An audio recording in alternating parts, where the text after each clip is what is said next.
Okay, I'm going to go over a pretty high probability setup that I've identified using the TT Trades Fractal model.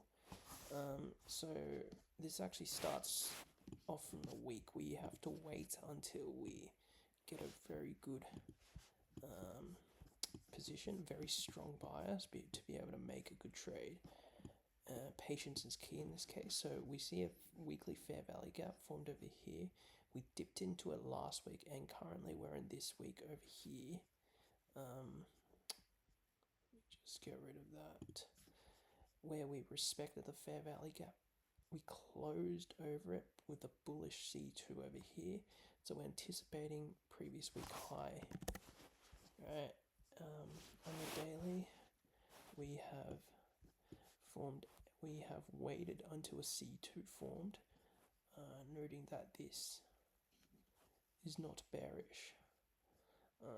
Because of the weak close, we have a C2 form, so we're anticipating the next day to be a bullish candle. So we see this at the next day.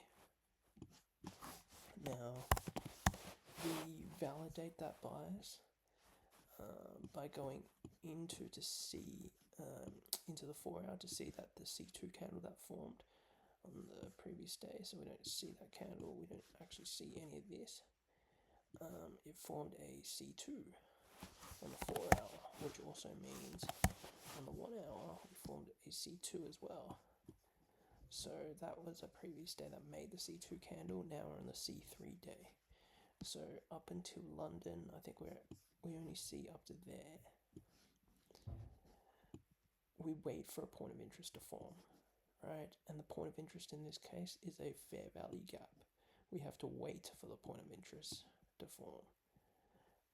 And then we note that once we dip into it, we could potentially see a good trade. So we do dip into it, we close on the 1 hour, we see a C2 there.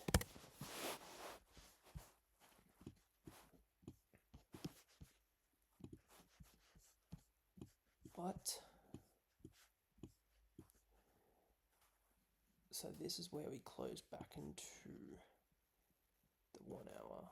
We see a C2.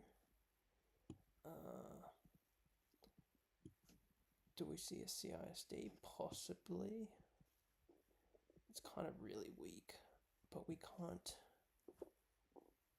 just trade it there because on the 5 minute we also need some sort of POI2, right?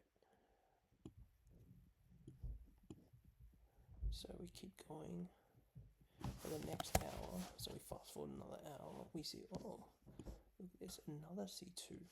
Plus our point of interest is revised to the 50% of that fair value gap, which it respects as well and closes over another C2. So now we begin to look for a setup with a 5 minute. We need a 5 minute CISD, which is actually over here. So we can take that trade, but I don't like that. This is a very weak 5 minute CISD. There's not really any displacement, but this one is a lot more cleaner. So this is a down close candle. We close over it, but I didn't like that. So I wanted to this becomes so this is a protected low. That's what we need to identify.